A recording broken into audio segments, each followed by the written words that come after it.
Yo tengo una serie de temas que vamos a comenzar hoy sobre 11 versículos.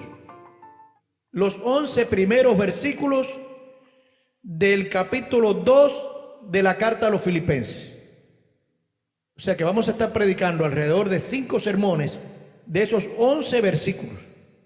La carta a los Filipenses la escribió el apóstol San Pablo y se llaman las epístolas de la prisión, porque fueron escritas o fue escrita esta carta desde la prisión en Roma.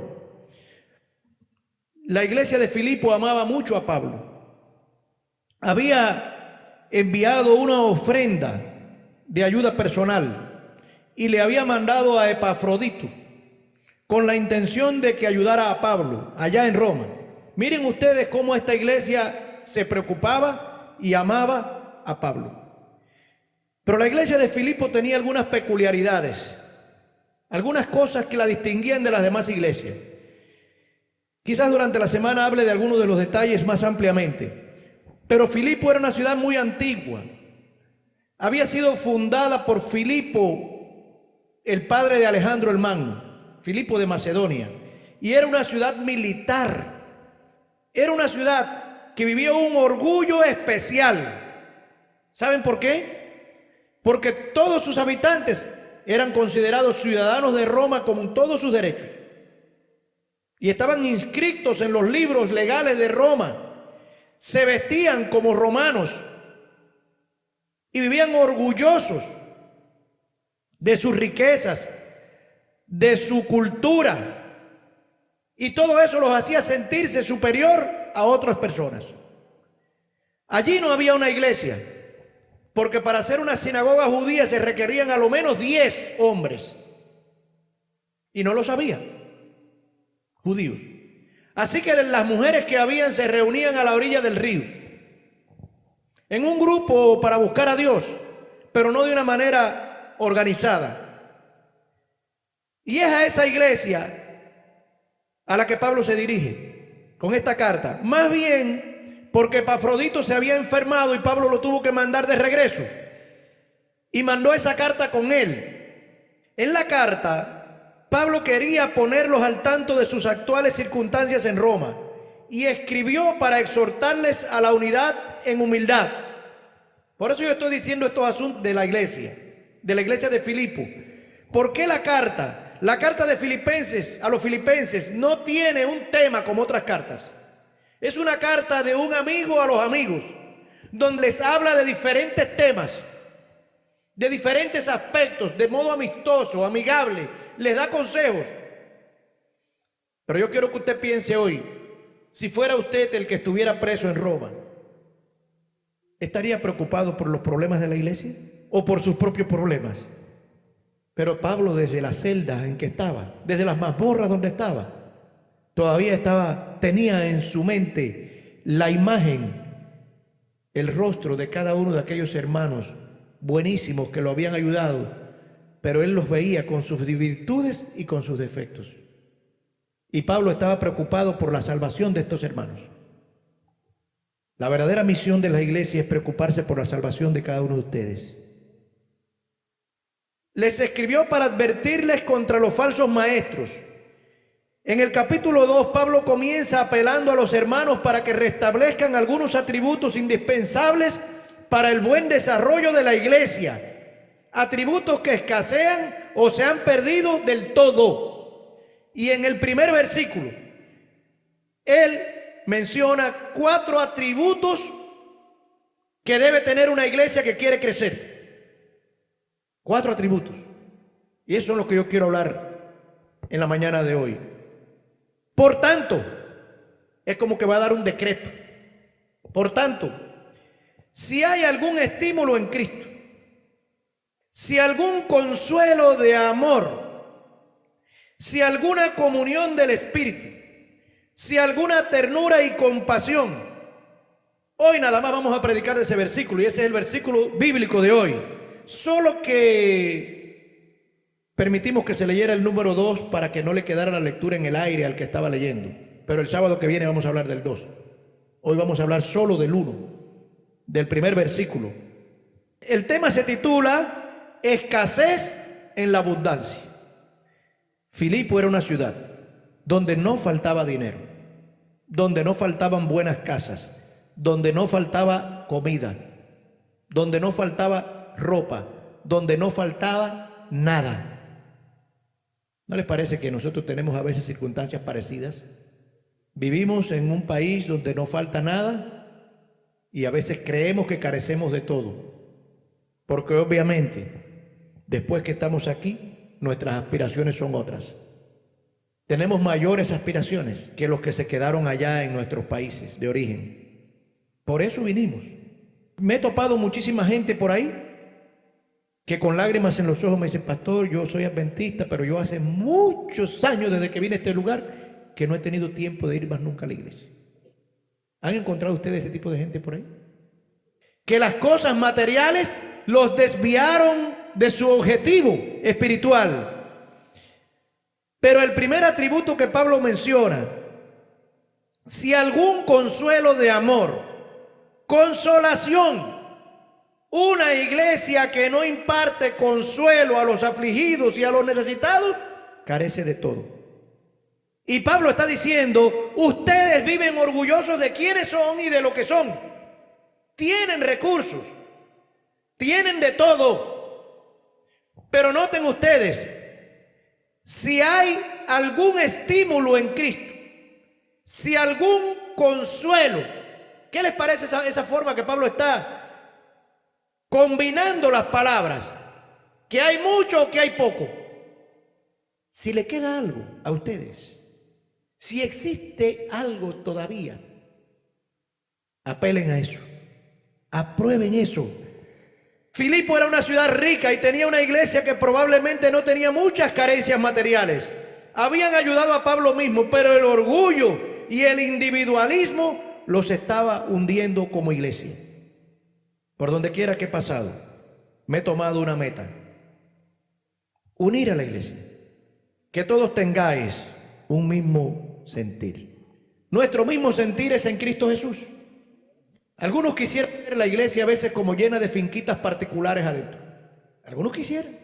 Pero la iglesia tenemos que verla como un todo, como algo integral, donde todos nos vamos integrando y todos los que llegan encuentran un espacio porque hay lugar para todos. No importa de dónde vengas, de qué raza, de qué lugar, de qué país, de qué nacionalidad, de qué estrato social, no importa de dónde tú vengas. Una iglesia llena de orgullo personal no consuela a nadie. La iglesia necesita consolar. Y para consolar no hay que estar diciendo muchas cosas. Cuando una persona tiene, por ejemplo, un luto, cuando una persona está enlutada, lo menos que necesita es escuchar muchas palabras. Muchas veces una palmadita en el hombro, un abrazo sincero, dice más que largos discursos. Cuando las personas están tristes, tienen pérdidas de cualquier índole, necesitan llegar a este lugar y salir consolados. Qué bueno es cuando termina el culto que los hermanos allí afuera se abracen, se saluden y todo el mundo se sienta acogido, feliz. He dirigido iglesias con 500, 600 miembros. Las iglesias grandes, muy grandes, tienen un problema: la gente se pierde en la muchedumbre. El que llega nuevo se pierde en la muchedumbre. He dirigido iglesias con esas cantidades de miembros y les confieso, he venido a conocer cuáles son los miembros de la iglesia, así uno por uno, terminando el primer año. Porque cualquiera de esas iglesias tiene un sábado 600, 700 personas dentro. Y tú a veces no sabes definir quién es visita y quién es miembro hasta que los vas conociendo. Y yo nombraba en esas iglesias ancianos de iglesia con un propósito nada más. La misión de ustedes es estar en el patio saludando a todos los nuevos, como si los conocieran. Cuando se acabe el culto, salgan y abrácelos y salúdelos. Lo más triste que hay para una persona es llegar a un lugar nuevo y cuando acaba la reunión encontrarse parado así. Esa expresión yo la mencioné un día, se la escuché a al director en aquel tiempo de las sociedades bíblicas, que él dijo: como sapo en tomatera. Un sapo ni come tomate ni le interesa, y entonces parado así. Y todo el mundo se ríe y todo el mundo conversa, y esa persona quisiera que se lo tragara la tierra. Dice: cuando yo logre salir de aquí, aquí no me agarran, más nunca vengo aquí. Cuando yo logre salir de aquí. Qué vergüenza que he pasado hoy, que yo estaba allí y quería que me tragara la tierra. Nadie, un amigo, nadie. La gente necesita, cuando llega aquí, que parezca que se conoce de hace mucho tiempo. La gente, y es que quiero que se convenzan de esto, no se ganan hoy en día con estudios bíblicos. No se ganan estudiando la fe de Jesús. La gente se gana sintiendo el amor y el calor familiar de nosotros. Eso es lo que gana gente. Eso es lo que gana almas. Después van a querer estudiar y vas a tener tiempo para estudiar con esa persona. Muchas cosas. Segundo atributo: si alguna comunión del Espíritu. ¿Qué tipo de comunión había en la iglesia de Filipo? Allí había mucha gente. Pero cuando Pablo les está aconsejando que busquen más bien la comunión del Espíritu, que registren a ver si queda alguna comunión con el Espíritu, ¿a qué se está refiriendo Pablo? Usted puede dirigir una iglesia, puede dirigirla bien, puede funcionar armónicamente, puede funcionar incluso como un teatro, con una perfección cronométrica. Pero tener una perfección cronométrica en el programa y en el funcionamiento no dice que el Espíritu está aquí. El Espíritu tiene que sentirse. El Espíritu tiene que impactarnos. Tiene que impresionarnos a nosotros. Sentir la presencia del Espíritu es la meta de la iglesia de Jesucristo. Porque Él envió el Espíritu para que estuviera aquí con nosotros hasta el fin del mundo. Una iglesia sin comunión no es más que un almacén de gente, una jaula llena y repleta de fieras domesticadas. Vaya a un circo para que usted vea. Yo veo los leones portándose bien, los tigres obedecen, bailan, saltan. Pero en una esquina hay un domador con un látigo que nada más se lo enseña, y el tigre se pone en oración. Porque muchas veces le han quemado el pelo ya. ¿Ves tú? Porque esos animalitos fieras que hacen todas esas cosas no las hacen por voluntad propia. No las hacen por voluntad propia. No las hacen por las que les gustan. ¿Ustedes creen que a un león le gusta saltar por un aro encendido? ¿Por qué el domador no se lanza a él entre el aro encendido? Pero obliga al león a lanzarse por el aro encendido. ¿Saben ustedes que ha surgido un nuevo delito internacional ahora? Y que se está juzgando severamente. ¿Y saben cómo se llama? Abuso espiritual. ¿Qué es el abuso espiritual? Esas personas que hay por ahí en organizaciones a veces religiosas, controladoras, que cautivan un grupo y lo tienen allí, los han llevado hasta la muerte incluso. Siempre va a haber personas dispuestas a someterse a cualquier cosa. Y siempre va a haber personas dispuestas a todo. Pero Pablo está diciendo: una comunión del Espíritu. La iglesia, digo yo, no es una jaula repleta de fieras domesticadas.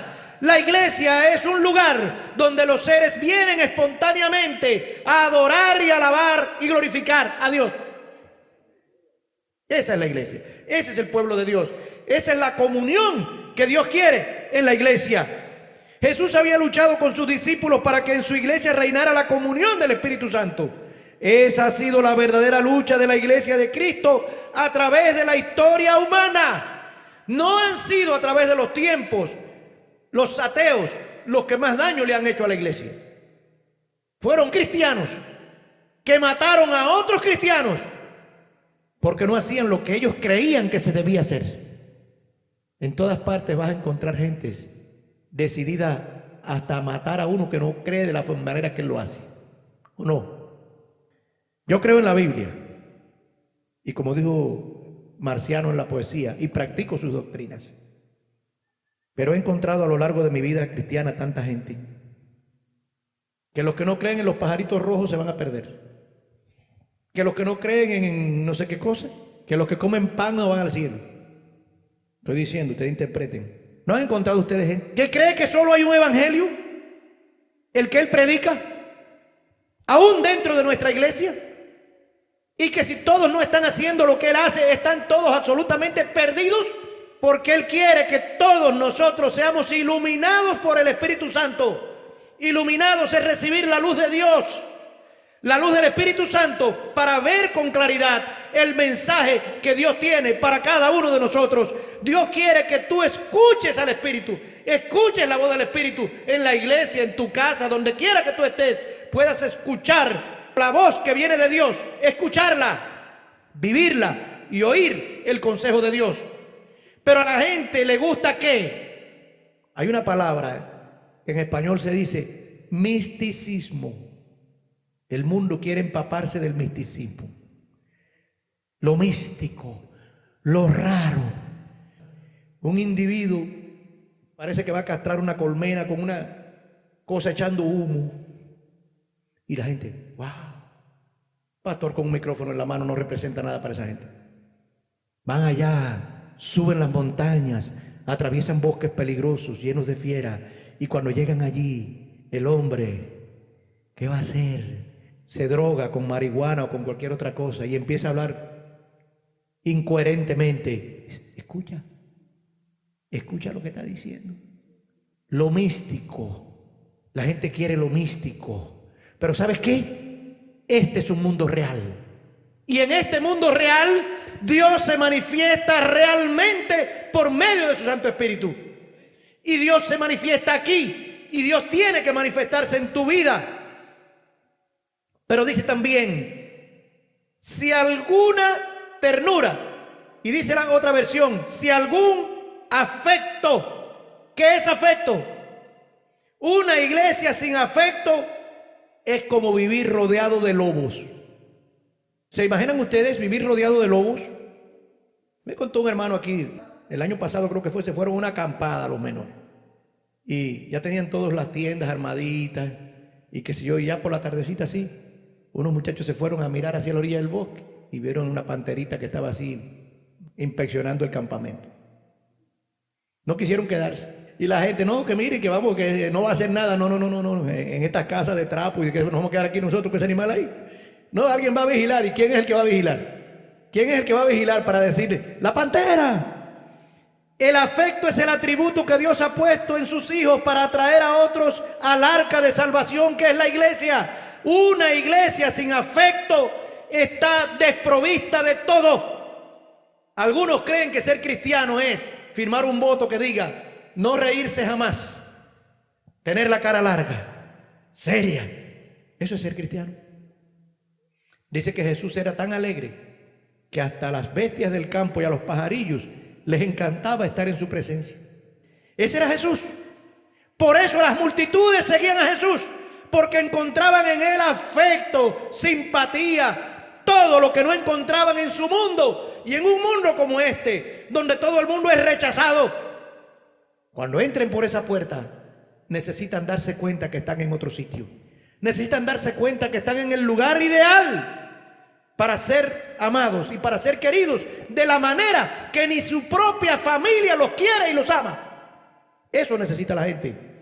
Y Pablo le está diciendo a la iglesia de Filipo, a los filipenses, ustedes necesitan afecto. Y Pablo nos está diciendo hoy por extensión, ustedes necesitan afecto. Nosotros necesitamos afecto. Tener afecto no es juzgar a la gente. No es juzgar a la gente. Tener afecto es amar a la gente tal como es. En consejería matrimonial se dice que uno de los amores que más fracasa en el mundo es el amor porque. Te amo porque me das esto o me das lo otro o me das aquello. ¿Ese es el amor que ustedes quieren? El amor que triunfa es el amor a pesar de. No importa cómo tú eres, yo te amo porque Cristo murió por ti en primer lugar. Te amo como tú eres, como tú piensas, como tú crees. No amamos a las personas porque queremos transformarlas, porque eso sería como sobornar a la gente. Una vez llegué a una iglesia y planteé el asunto de ayudar a una persona que estaba necesitada. Reuní la junta. Se paró un hermano y me dijo en la junta: pastor, ya por esa graciecita aquí perdimos una máquina de coser. Digo, ¿cómo que perdieron una máquina de coser? Dice, sí, ahí había una señora que era sola y tenía un montón de niñitos y venía a la iglesia. Y nosotros recogimos dinero, le compramos una máquina de coser y todo eso. Y aprendió a coser, aprendió a todo y después se fue y no vino más a la iglesia. Perdimos la máquina. ¿Ella firmó algún contrato con ustedes que se iba a bautizar por esa máquina?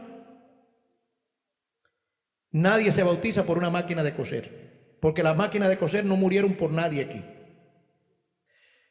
Si no se bautizó fue porque no entendió el llamado de Cristo, porque no le explicaron bien que Cristo murió por ella y que eso merecía un paso de ella en favor de Cristo Jesús. Le explicaron que lo que necesitaba era una máquina para salir de su problema, y cuando la tuvo, estoy seguro que todavía está diciendo: gracias a aquellos hermanos que me dieron allí una máquina, porque ella no sabía que lo que querían era que se bautizara. No damos para que la gente se bautice. La gente se bautiza porque el Espíritu Santo los toca. Y después que los toca, son como el eunuco etíope que dijo: he aquí agua, ¿qué impide que yo sea bautizado? No sobornemos a la gente. Finalmente, y compasión. Noten, voy a leer el versículo completo. Si hay algún estímulo en Cristo, si algún consuelo de amor, si alguna comunión del Espíritu, si alguna ternura o afecto y compasión. ¿Qué es la compasión? Uno de los versículos que más me ha impactado a mí en mi vida ha sido ese que dice: juicios en misericordia se hará con los que no tengan misericordia. En mi ministerio yo tuve que ver una experiencia muy triste. Alguien llegó a dirigir una iglesia y desde que llegó se dio cuenta que había mucha gente que no andaba bien, sobre todo los jóvenes. Cuando yo era muchacho había un método que ya no se aplica hoy en día, que se llamaba revisión del libro. Se paraba alguien aquí y decía: va a haber una revisión del libro, y los hermanos se pasaban todo el tiempo orando, esculcándose por dentro. Era como si estuvieran ante el juicio de Dios. Una revisión del libro era empezar a decir: José Moral. Bueno, ese nombre, cuidado. Al final borraban a unas cuantas personas, porque querían tener una iglesia como santa, perfecta. Y esa persona hizo la revisión del libro. Y había muchos padres que cuando presentó los nombres de los que iban a ser defraternizados le decían: dele una oportunidad, dele una oportunidad. Usted mismo acaba de llegar, es posible que haya una oportunidad, es posible que... Yo quiero una iglesia santa. Borró y borró y borró. Al cabo del tiempo, el mismo borrador cometió un error. Y la iglesia dijo: lo vamos a borrar.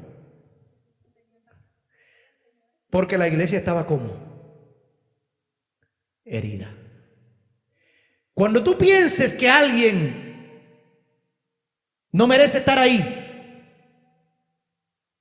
piensa que un día esa persona puede que llegue a tener que levantar la mano por ti. Por eso dice aquí: compasión. Lo único que merecen los pecadores es compasión. Es lo único que merecen. Lo único que merecen esas personas que no han podido vivir a la altura quizás de lo que ellos se propusieron, de lo que ellos quisieron o de lo que Dios quiere, es misericordia. En mi carrera de más de 30 años como pastor, he decidido dejar el juicio a Dios. Porque dice que cuando tú señalas a una persona, tienes 2 dedos para adelante y 3 para ti. que te están señalando a ti. Lo más fácil del mundo es tomar una libreta y un lápiz y ponerse a escribir nombres, a pensar en los pecados ajenos. Pero Jesús dijo: mira primero la viga que está en tu ojo y después mira la paja que está en el ojo de tu hermano. ¿Por qué Jesús dijo eso? ¿Qué diferencia hay entre una paja y una viga? Y es posible que lo que yo tengo en mi ojo sea más pequeño que lo que tiene mi hermano, pero es una viga. ¿Sabe lo que Jesús quiso decir? Lo que te afecta a ti no es lo que está en el ojo de tu hermano, es lo que está en tu propio ojo.